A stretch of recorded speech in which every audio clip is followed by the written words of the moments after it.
creative people extroverts? No, creative people are slightly tilted towards extroversion, but that's not the fundamental dimension. Okay. Introverted people like to spend time alone, and there's plenty of creative introverted people.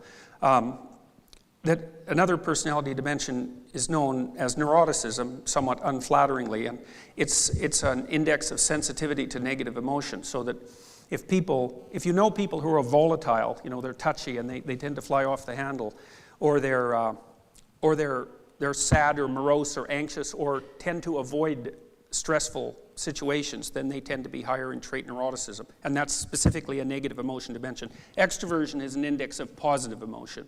And so they're separate biological systems, positive and negative emotion. So I'm trying to get us back to creativity. Yep. Well, the third category is agreeableness. Agreeable people are compassionate, and they basically live for close, intimate, personal relationships. There's conscientious people who are dutiful, and then there are open people. And the open people, the dimension is called openness to experience. They're people who are fundamentally interested in ideas. So if you're talking to an open person, they will immediately move the conversation to the discussion of ideas. So most of the people in the audience tonight, for those who aren't here for political curiosity, are here because they're open people. They want to hear an intellectual discussion, and so open people are interested in ideas. That's the intellect component of openness, and then they're also interested in aesthetics, and that would be where the artists really. Intellect and aesthetics is where the artists come out. And the thing that's important to know about that, and it's why I went through all 5 traits, is that these are attributes and ways of looking at the world, ways of behaving that are fundamentally rooted in biology. They're very, very deep. It's not a surface trait by any stretch of the imagination. And creative people also tend to be higher in trait intelligence, technically speaking. And that's the ability to manipulate abstractions rapidly. So is creativity a sort of second level then? Because the traits that you've just described don't include them. Where are they in that group? Well, creativity loads very highly with openness. Creativity and openness are probably synonymous, more or less. Although it isn't obvious that interest in ideas per se is the same as creativity, but there's very few people who are artistic who aren't very interested in ideas, so they move along the same path very tightly. So let's unpack this notion, because it's axiomatic that creativity and art are indistinguishable. Is that true from the point of view of a psychologist? I would say it's a pretty decent truth.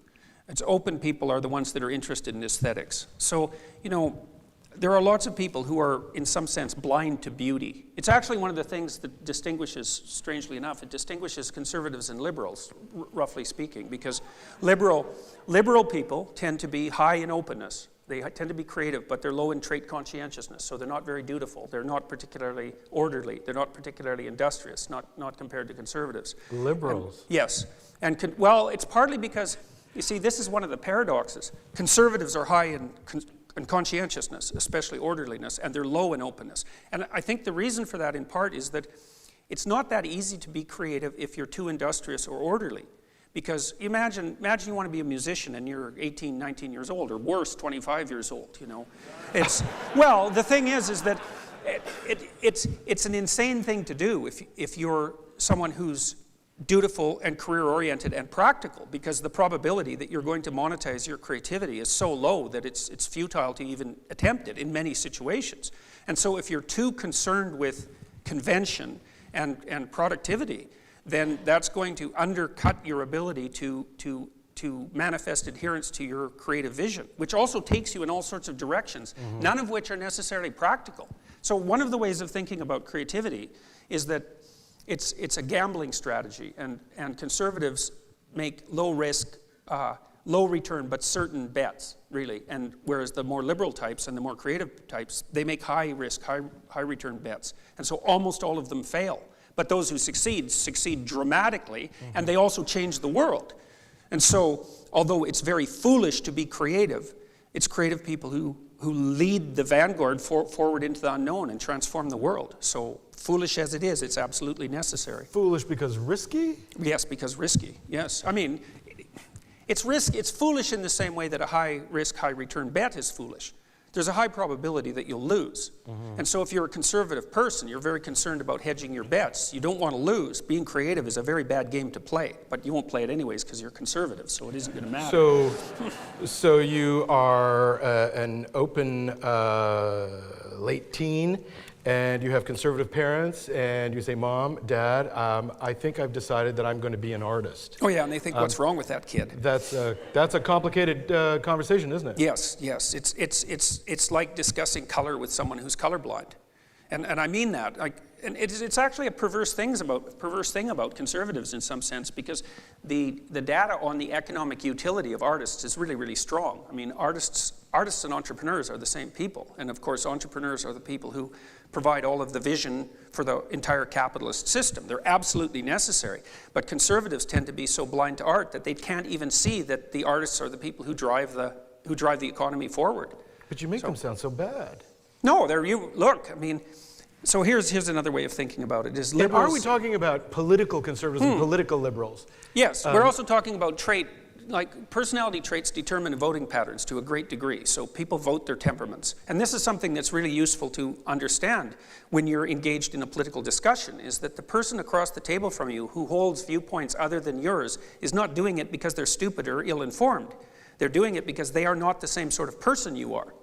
And the funny thing about creative people versus conservative people, say, or liberal people versus conservative people, is that liberals start companies and conservatives run them. So, and I seriously mean that. I'm glad to know you need conservatives. Yeah. I was getting a little bit worried. They're managers, like conscientious people make good managers and good administrators. And they tend to do better in school too, because diligence and dutifulness is an excellent predictor of academic performance. So if you want something that's already been invented, implemented, and then turned into a machine, you don't get someone creative to do that. They're off to do the next thing. They're not even interested in that. You'll bore them to death. So. Wow. So let's say you're an employer and you need some creative people. Yep. Is there a psychometric test to find out if someone's actually creative and they're going to be useful? Well, IQ tests work. I mean, not everyone with a high IQ is creative. Lots of lawyers have high IQs and they tend not to be creative at all. Well, you think about why that is, because lawyers are bound by precedent and rules, and so that isn't the same as being creative. And you want a creative accountant? No, not really. not unless you're looking for a jail sentence. So they don't like that word at all. No, yeah, that's right. My creative accountant, wink, wink. Right. So I mean, I psychometrically tested the 100 most creative lawyers in Canada as a project about 15 years ago with a magazine called L'Expert, which was a high prestige magazine among lawyers. And we had lawyers from across the country be nominated by their firms for creativity. And so we got some really, these were outstanding lawyers. So, and we tested them psychometrically, very, very high in intelligence, but not creative at all. The first trait was conscientious, dutiful, hardworking, diligent, industrious, orderly. Because you're working 70 hours a week, and you better bloody well work if you're in a position like that too. So it's nose to the grindstone stuff. Very low in neuroticism because it's very stressful. So they didn't experience much negative emotion. Very disagreeable people. Well, they're litigators, and so they want to win. They're not compassionate and they're not polite. And only after that were they open. So they weren't creative at all, but they were extraordinarily intelligent. So. Do employers look for creative people? No, not generally. Well, it's a real conundrum. So one of the things that's happening right now is that in most businesses, the non-creative people are increasingly being replaced by machines, right? Because anything that's creative can't really be turned into an algorithm that you can run as a machine, but anything that isn't creative can be. And so there's increasing demand in corporations for creative people, but the problem with being creative is that you're useless at the bottom of a dominance hierarchy. Because at the bottom of a dominance hierarchy, so a power hierarchy, you should do what you're told to do. You're not there to think outside the box. You're there to learn what you're supposed to do and implement it. And creative people are that isn't what they do. Now, what happens, though, to companies is that because they filter all the creative people out at the bottom, and then people start to rise up to the top, you really need creative people at the top because they are the entrepreneurial types, and they're the ones, for example, in law firms, even though lawyers aren't very creative, the more entrepreneurial ones are the ones that bring in all the business. There's like great lawyers who can implement, who can write well and communicate well. They're not a dime a dozen, but they're relatively common. But the ones who are entrepreneurial, who can go out there and drum up new businessmen, those people are super, hyper valuable, and they're very rare. But it's also very difficult to nurse them within any system, because systems do not nurture creativity. They're the antithesis of creativity. Because the artist is always the person who stands outside the structure. And so, or maybe builds his or her own structure, you know, which is also why it's hard to evaluate creative people. You can't, really, because if they're operating within the confines of a system that has an evaluative structure, they're not creative.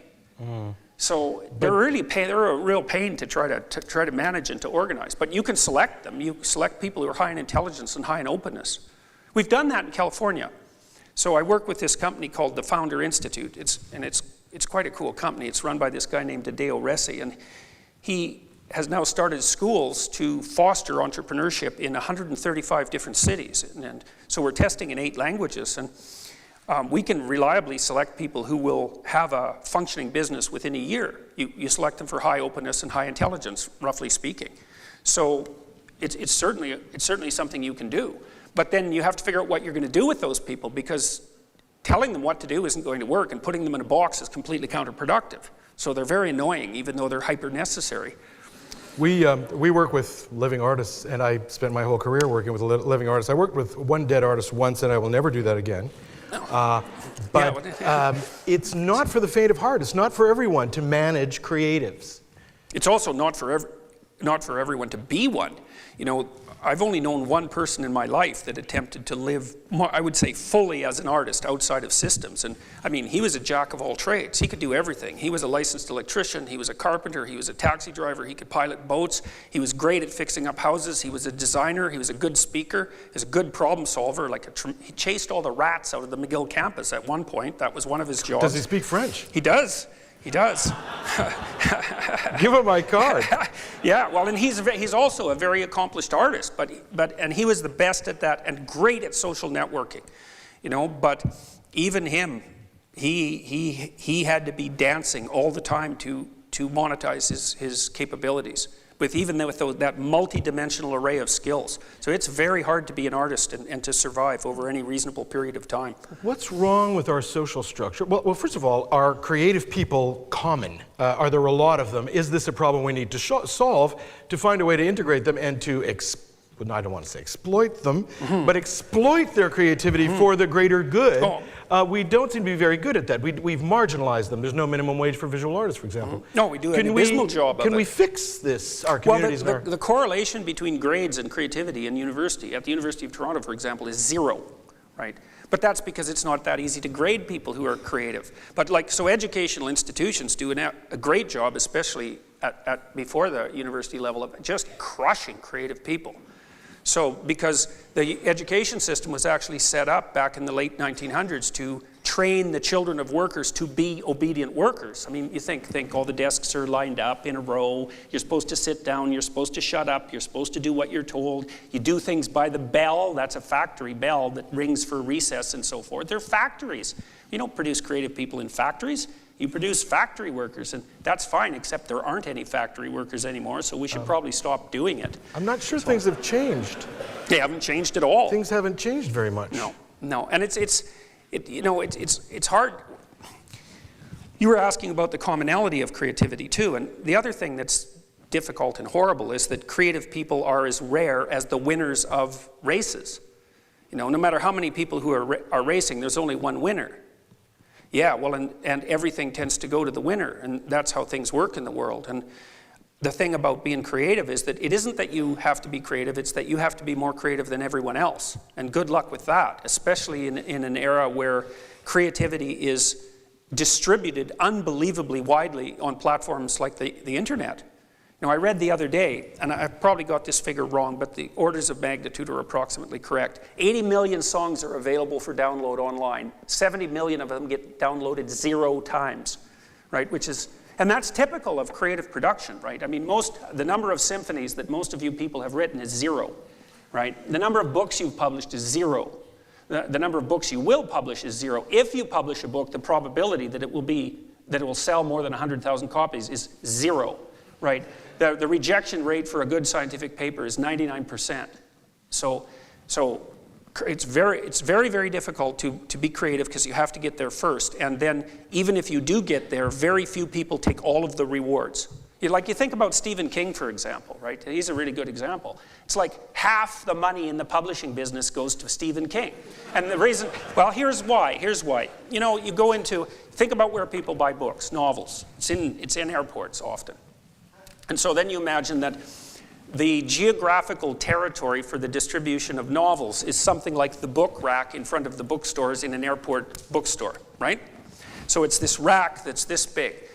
Number 1 position, that's worth God only knows how much. Number 2 position is worth half that. Number 3 position is worth half that. And by the time you get down to number 50 position, well, you're not doing anywhere near as well as number 1, but you're doing way better than all the other people who are getting 0. And that piece of geographic real estate is replicated at every airport all over the world. And so that number 1 slot, man, that's where all the money goes. It's like the 1% of the people who have 50% of the money. And the 1% of them that have 50% of that money. And the 1% of them that have 50% of that money. The winner takes all. And that's particularly true in a creative domain. The winner takes all. And most people stack up at 0. It's really rough. So creative people are getting a really rough, they're not getting a break at all. And there are probably more creative people doing non-creative work in the workforce than the other way around. Oh, definitely. And you know, the thing is, I don't want to paint too dismal a picture about being creative, because one of the things that pays off big for creative people is that they get to be creative, right? There's great aesthetic joy in that, and depth. And I've been privileged because I've worked with more creative people than would fall to the lot, let's say, of the typical psychotherapist, because people often come and see me because they've watched my videos online, and they deal with people who are interested in those subjects tend to be creative. And one of the things I've really been struck by, first of all, I've learned that, for those of you who are interested in such things, that the reason Jungian psychology works is because it works for creative people. It doesn't work at all for non-creative people. It just falls dead and flat for them. They're not interested in it at all. It isn't how they think. You mean as therapy? Yeah, it doesn't match their personalities. Whereas creative people, man, they dream archetypal dreams all the time. It's really interesting. And also, they die if they're not being creative. They wither on the vine. I had one client, I really liked him. He was a brilliant architect. And his rational mind was his worst enemy because it just criticized everything. He was hyper-rational, criticized everything, and really in a dark way, and effectively, you know. If I could get him to not think and just create, he was a complete genius. He could. That's where all of the vitality in his life was. You know, that's where the sap rose up inside the dead tree that was sort of embedded inside of him. And it's very common with creative people is that it's their lifeblood, and it really is from a biological perspective. This isn't some epiphenomena. It's built right into people and deeply. Well, this is something that those of us who work in art museums and work with living artists and contemporary art, and if I have any contemporary curators in the audience, they'll know what I'm talking about. This is a drama that we live on a regular basis. The number 1 is barely affordable, but you're working with people who are absolutely brilliant. But there's no way for them to monetize their brilliance. They're productive, they're making wonderful art, the experts love it, the market's not interested, and they're having a hard time. You can't support them by buying everything they make. You're a public institution, you're building a collection that's going to be useful for the future, so you can't put all your money on the poor ones, but the poor ones are every bit as brilliant as the really, really successful ones from our objective point of view. So this is a problem that I have. And we produce these people in our art schools. We've got very good art schools in Canada, so there's a population of artists who are coming out of our art schools who, as a society, we cannot support. We can only support a very tiny fraction. So, for me, the solution is we need creative people in other professions. Can they be consultants to help other professions be successful? Well, if you're a business and you're facing problems that you don't know how to solve, it's creative people that you want to consult with, because they will think laterally. I mean, you asked about the psychometric definition of creativity earlier. I mean, imagine that people, it's a very complicated concept to get across properly, but you know, if you think about musical genres, you can imagine that there are people who work very well within a tight musical genre. Okay, they're creative, but only creative within the confines of that genre. But there are multiple genres. If you're super creative, you would be able to be creative across multiple genres, right? And so what that means is that you can always step outside the box you're in and think outside of it. And that's what creative people do. And so if you're trapped in your box, your company is going down the drain, for example, because your product is no longer useful. You need someone who can come in and think laterally, which is what entrepreneurs do. I mean, one of the hallmarks of an entrepreneurial thinker, it's sort of entered the jargon of the venture capitalist sphere, for example, is that an entrepreneur has to be able to pivot. So let's say you're an entrepreneur, you want to bring an idea to market. And you have your idea, it's well developed. You go out in the market and you find there's no market for that idea, which is what's going to happen to all your creative ideas, by the way, because matching them with the market, well, matching them with the market is exceptionally difficult because you have to be there at the right time and in the right place. You have to be brilliant, you have to come up with a product, that's not easy, then people have to want it, and they have to want it now. And often that means if you're first to market, you're dead because you can't even advertise your damn product because there's no lexicon for it. How do you sell something to people that they don't even know exists? So that's the first person in a brand new field dies for sure. You need 10 people out there advertising it before anybody can be successful. But the entrepreneurs, in their early stage, they have to pivot. And what that means is that if their first idea doesn't work because it doesn't fit the market, for example, they have to be able to generate another one on the fly. And creative people, that's what they do. You know, they're problem solvers. And if you want creative problem solvers, then you hire creative people. Now, if you hired artists, you would get creative people insofar as the art schools are able to select creative people. And there's self-selection, so they select creative people and posers. You know, well, let's talk about the posers. How can an art collector, let's say, who doesn't trust dealers and really is only interested in their own eye, and they go around and they're looking at all the various galleries and they're building their own collection, which is unusual, by the way, because they do rely a lot on the dealers. They never ask my opinion, but anyway, how do you know the difference between a poser, someone who's just merely clever, and someone who's authentically creative and is original and is moving the story forward, if you don't have very much experience in the game? By the way, I'm an expert in that. It's easy, it's easy. You just wait 200 years. You just wait until 200 years after they're dead. Yeah. Yes. And then skim off the top.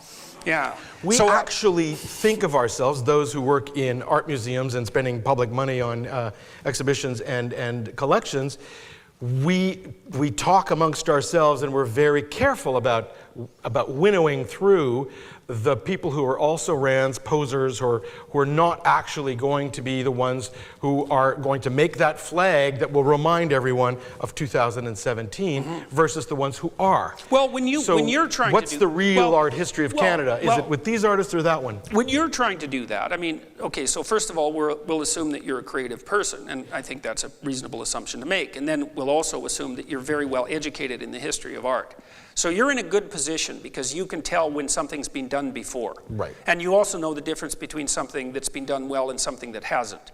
So in order to do the selection process properly, then you'd have to be creative. You have to have the intelligence and the temperament for it, and that's the capability of perceiving it. So you're saying I'm creative? Well, it's highly probable because otherwise the probability that you'd be in this position and interested in it, you actually like art. I do. Well, there you go. So I mean, if you don't like art, you're probably not creative. And if you genuinely like it, and then it isn't even liking, it's like you can't live without it. And that's a whole different thing. And it's very difficult for people who aren't like that to understand it.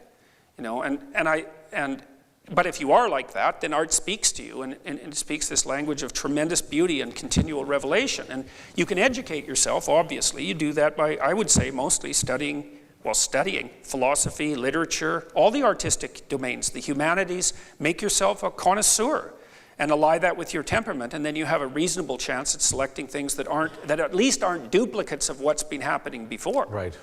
What I normally tell people is get your own information and work hard. Study hard if this is going to be a serious hobby of yours and you're going to be investing a lot of money in it. Get your own information. Right. Well, and people are people are absolutely terrified of art. They're absolutely terrified of it. I know. Which is why Canadians' favorite decorating color is beige. It's like, really? It's like, don't paint your wall red because you'll never be able to resell your house. It's like everybody accepts that as a truth. It's like, people can paint walls. It's a rather foolish piece, but people are terrified that they'll make an aesthetically displeasing choice and that everyone will laugh at them, and so they stick with beige. And they really are frightened of art, and no wonder they should be. So now, why should they be frightened of art? Because it speaks of the ultimate depths. If it's real art, it brings it into your house, man. People come. I've got like 600 paintings in my house. Every square inch of the house is covered with paintings, and it's quite a shock for people when they come in. Well, it's because some of them are of Lenin, so surprisingly enough. I've been in your house, Jordan, and a lot of them are of Lenin. Yes. Well, I collected a bunch of Soviet realist art because I have interest in totalitarianism. But anyways, my walls are completely covered with art. And not as a nostalgia. It's not a nostalgia. No, it's not a nostalgia thing, no. It might be a prophetic thing, though. Oh, dear. Well, let's not go down that road. I want to talk about being a parent. And you don't know whether you have a creative child or not. What is the wrong way to be a parent if you have a creative child and you don't know it? And what's the right way? I mean, you're a parent. Well, here's a good thing to do if you want to have a creative genius as an adult child. Die before they're 10. That helps a lot. So there's quite an extensive list. So if you're inclined to do that, suicide would really do it because. Now explain that, please. Yeah, well, there's a famous psychologist named Hans Eysenck who was the most highly cited psychologist in the world for a long time, and for all I know still may be. He wrote a great book called Genius, which is a real study of creativity. It's the real thing, and so people just hate it because it's not full of platitudes that will make you feel good. He says to be truly creative you have to have a near genius level IQ, and that sort of puts you in the 1 in 1,000 range, so that's kind of annoying to begin with. That might be me. I don't know.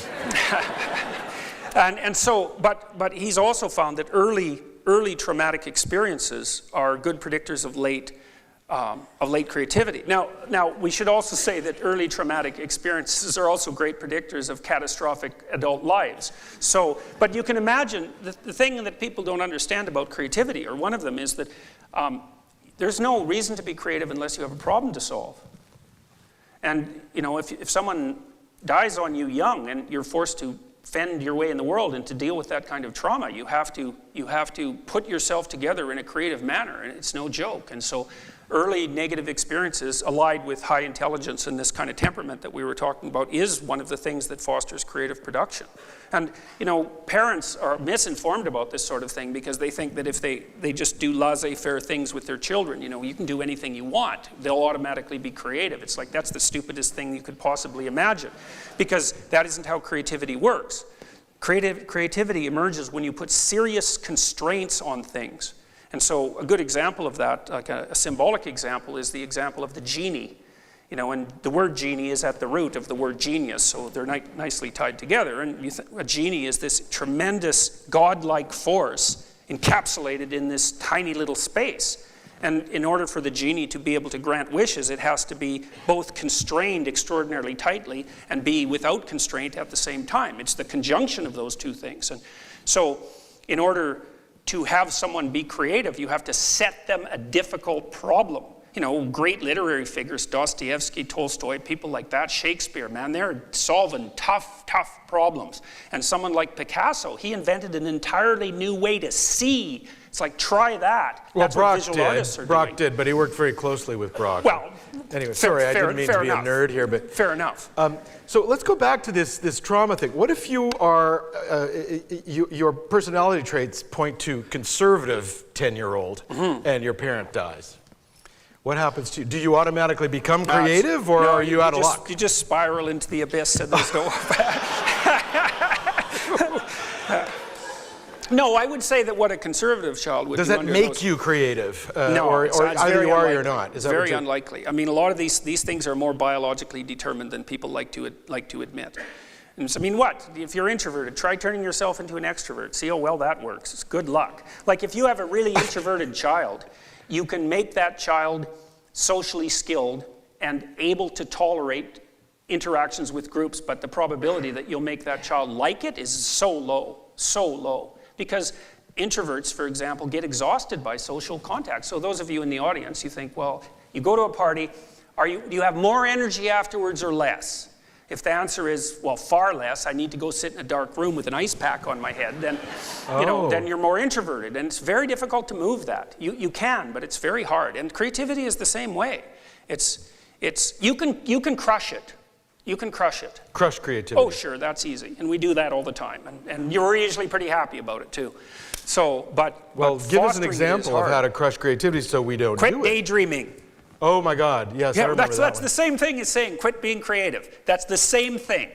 Quit daydreaming. It's like, quit using your imagination. You're bringing back bad memories now, Jordan. Yeah, well, schools do that all the time. Stop daydreaming and pay attention to your work. It's like, well, what if my work is daydreaming?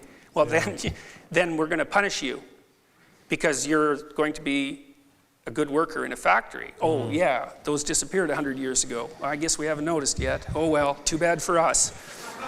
And our children, right, and our future for that matter, because it's unbelievably boneheaded. But, once a system gets established, it tends to persist. And so, well, that's how it is, but it's pretty sad.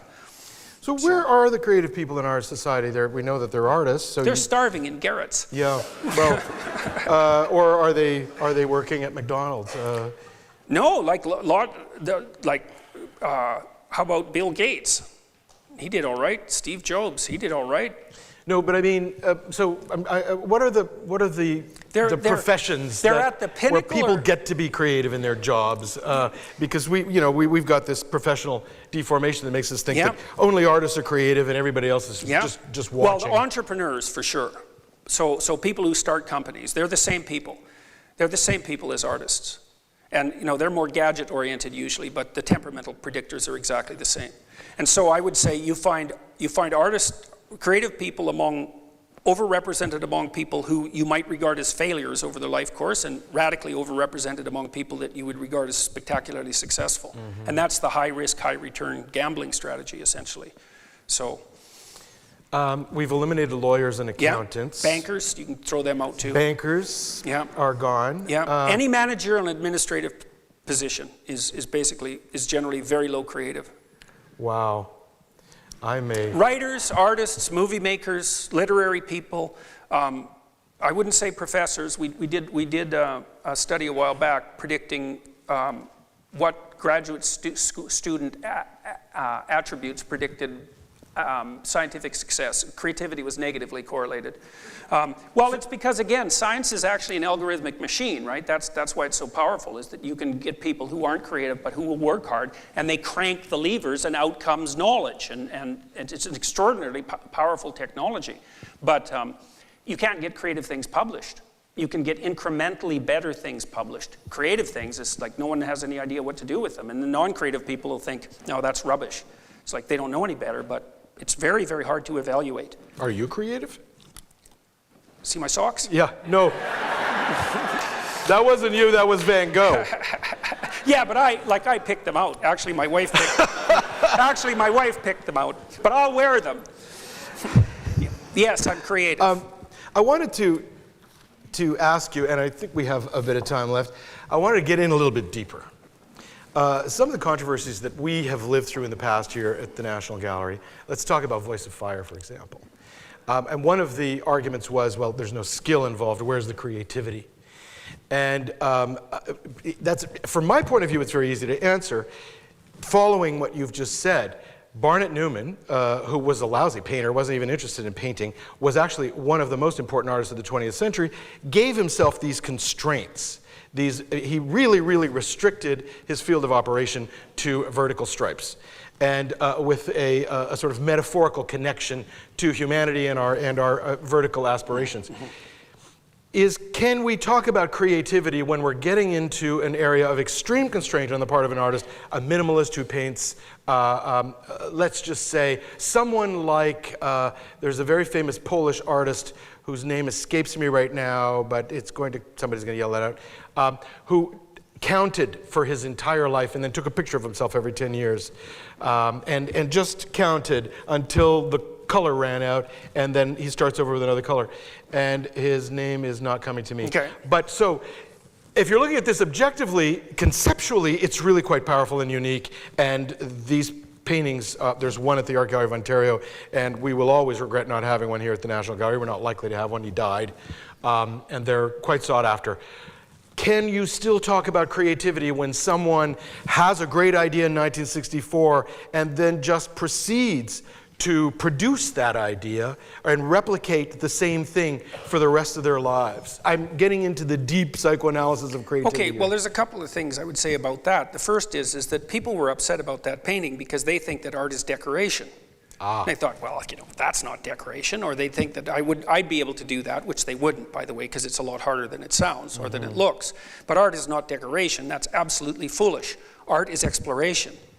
And artists train people to see. Like, when most of you would, I presume, would regard Impressionist art as both self-evidently beautiful and also as relatively traditional, because, of course, you all now see, like Impressionists see, all of you that are even vaguely part of the 20th century. You can't help it because the Impressionist aesthetic saturated everything, saturated advertisement, saturated movies, saturated everything. You now see like an Impressionist. They taught you to see, but back when the Impressionists first showed up, there were riots when their art was hung because the idea of perceiving that way was so radical that it caused people to have emotional fits.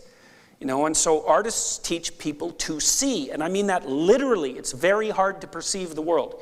And so, and who was the artist that made all the squares with red and yellow and white? Oh, Pete Mondrian. Mondrian, he's a great example. I mean, if you go downtown Toronto now, there are Mondrian buildings everywhere.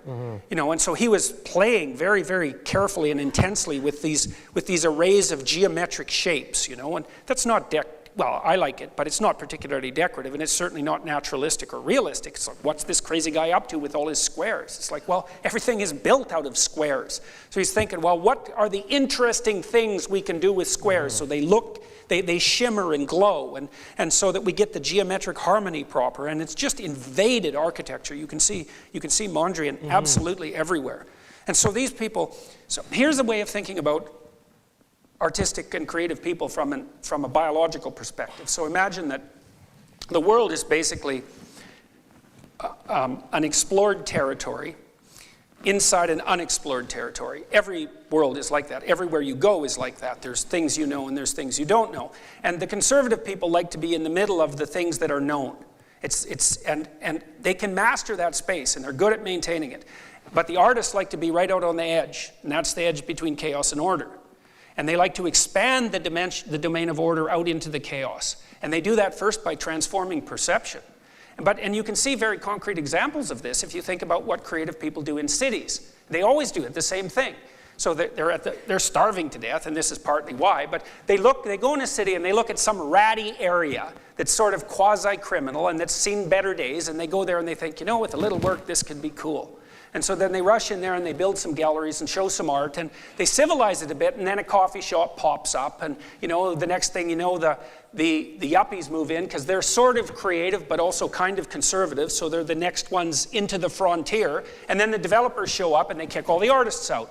But that's okay, because then the artists go off and rejuvenate some other area, and that's what artists do, is that they're transforming chaos into order all the time. That's where they live. They live on that edge.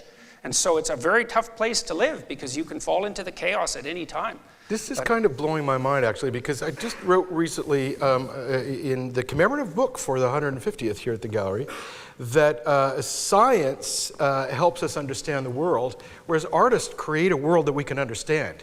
It's just they're sort of opposite. It amounts to the same, but they're opposite approaches. Well, and you just said that. Artists have always been on the frontier of human understanding. The artist bears the same relationship to society that the dream bears to mental life. Like when you're dreaming at night, you're actually pretty creative when you're dreaming, and that's why when you remember a dream, you think, oh man, like where did that come from? Which is pretty weird, that something can happen in your head and you have no idea how it got there or what it means. That's a bloody miracle. Every night that happens. It's like, I had a dream. Where did it come from? What does it mean that you had it? How can you not understand it? How can you produce something like that? It's like a whole movie that you don't even understand. You produce it. You don't produce it. You experience it. The dream is the thing that mediates between order and chaos. It starts to make chaos into order. So it's half chaos. That's why it's not comprehensible. And artists play exactly the same role in society. They're the visionaries that start to transform what we don't understand into at least what we can start to see. And they've always been that. They've always been at the vanguard. That's their biological niche. So they're creating confidence for the community. They're the civilizing agents. I mean, look at Europe. Think about, and this is one of the things that really bothers me about the fact that conservative people have a hard time properly valuing art economically. It's so paradoxical because conservatives are very concerned about economics. It's like, okay, fine, then why don't you fund the damn artists? Because you look, Europe is so beautiful that it's just heartbreaking when you go there. I mean, I've been to like medieval villages in Germany, for example. It just made me cry when I saw them. They're so damn beautiful. And the beauty that the Europeans have produced is infinitely valuable. People go from all over the world on pilgrimages to Europe just to look at beautiful things. It nourishes their soul. They're priceless. Paris is priceless. Rome is priceless. And it's all beauty that drives it. It's phenomenally valuable. And Canada is just ugly as sin, man. Really. Okay. Really, we should be ashamed of ourselves. You are not going to get an argument from me on that subject. Yeah. What's wrong with us? I come from my family, there were some creative people. My father was an actor. My mother was not. She was very utilitarian. Why are we as a society so utilitarian? Because we really are. Are we still in survival mode because it's so cold? I don't understand that because we actually produce probably more brilliant artists per capita than a lot of other countries in the world. I would say most, in fact. What's wrong with our cities? It's a really, really complicated question. I mean, I've really asked myself that in Toronto, because I mean, I like Toronto, but like art from an aesthetic perspective, it's like, not good. Not good at all. It's getting better. I mean, there's some creative buildings coming up in Toronto, and so some of it is, I think, a function of population size. You need a pretty wicked population center before you start getting a lot of creative occurrences happening. But there's an intrinsic middle-of-the-roadness that characterizes Canadian society that makes it nice, I suppose, which is a very low-end virtue in my estimation. It's like, what's my moral virtue? I'm fundamentally harmless. Jesus, you'd think you could do better than that. So I had an experience with that at the University of Toronto that I'll tell you about, because I think it's extraordinarily comical, and then I'll tell you a little story about how I figured it out. I spent a bunch of time with this artist I told you about, trying to transform my cinder block hellhole, fluorescent lit factory catastrophe of an office into something that someone with some sense could sit in for 30 years without dying. And so I got this artist to act as a consultant. Does your employer know your feelings about this? Yes, definitely, yes. They know my feelings about a lot of things, actually. So I brought this artist in, and I loved consulting with him because he liked to do really spectacular things for no money, which is a lovely set of constraints. Very creative. We were going to cover the cinder block walls with cherry plywood, good one side, and then buff it and varnish it so it'd have a wood paneled office. And then he was going to paint the drop ceilings. Jesus, hell is a place of drop ceilings and fluorescent lights. And so he was going to paint them with this paint called Hammerite that looks like beaten steel when it dries. Yes. Yeah. And so we had these really cool ideas, and I had a budget of like $1,200, so we were going to completely transform the office for $1,200. And I talked to the former chair of the psychology department about this, who I had some discussions with about transforming the psychology department from this, like, my creative brother-in-law, who designed the chip in the iPhone, by the way, he called the architecture hosable. And then what he meant by was that anything of any sort could happen in that building and you could just hose it down and it would be okay. It's like, God. So my former chair was sort of sensitive to this sort of thing, so we had a bit of a talk about maybe doing some transformations, and I thought that this person was on board. But then when I asked, I was sharing this excitedly, and this person said, well, you can't do that. And I shook my head and I thought, okay, I'm going to make something ugly, better, fast, with no trouble, for no money. And your response is, you can't do that. And I thought, okay, well, I said, well, why not? And the person said, because everyone would want it. And I thought two things. A, oh, we're in kindergarten. And B, oh, I'm talking to someone insane. So then I changed my conversational tack quite substantially. And I had to default to plan B, which made my office very colorful. It's got like drop kind of copper ceiling, and it's full of paintings, and people come in and they're, it's a place of beauty and creativity, and not a bloody, horrible, fluorescent lit factory. Mm-hmm. And I had to fight for that a lot. It was weird. And then I found out afterwards that for a while the department would bring new potential hires into my office to show them the office, to show them what was possible at the University of Toronto. So yeah. I thought that was so comical. But anyways, I do have a point of this story, because I thought about that for a long time. I thought, oh, God, people are afraid of what I'm doing in this office. Well, and for good reason, I guess. But I thought there's something to this that I don't understand. There's really something to this. So then I came across this story by Robert Sapolsky. I think it was Robert Sapolsky. And he was talking about zebras. And so I'll take 2 minutes and tell you the zebra story, because if you understand this story, you understand absolutely everything about human beings. And so it's worth 2 minutes. So zebras hypothetically are camouflaged, right? That's what everyone says, but come on, really? Lions are camouflaged. They're the same color as the grass. Zebras are black and white. You can see one of those things like a mile away. But there isn't a zebra. There's a herd of zebras. And so the zebra is actually camouflaged against the herd. Now that's something to think about. So the stripes of zebras are the zebra's jargon. That's a good way of thinking about it. Yeah, no kidding. No kidding. So anyways, biologists go out and study zebras, and zebra biologists, and they got to watch a zebra to figure out what it's up to. And so they watch a zebra, and then they make a note, and then they look up and they think, oh my God, like which collection of black and white stripes was that zebra? Because the stripes don't outline the zebra, and they camouflage the zebra perfectly against the herd. So if you look away from the zebra down and back up, you don't know what you're looking at. So the biologists think, oh crap, we better solve this problem.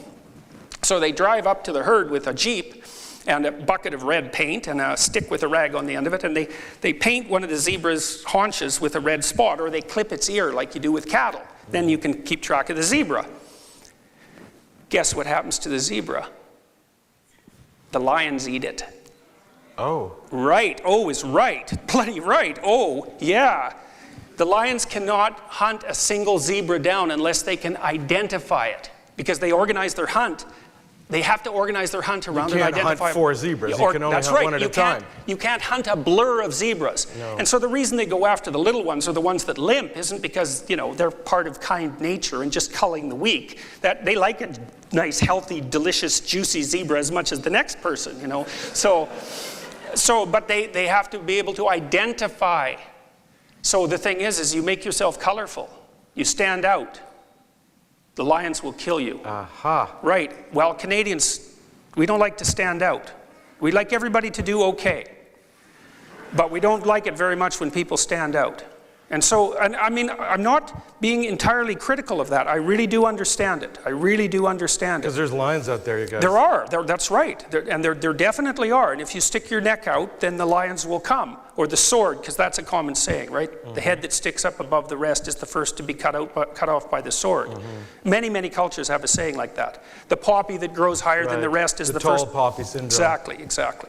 And so, and it's exactly right. It's biologically correct. Now, why Canadians are particularly prone to that, I don't know if we are particularly prone to it, but we certainly have hideous cities, and we should be embarrassed about it because we have the wealth to make them beautiful, and the return on that investment would be absolutely unparalleled.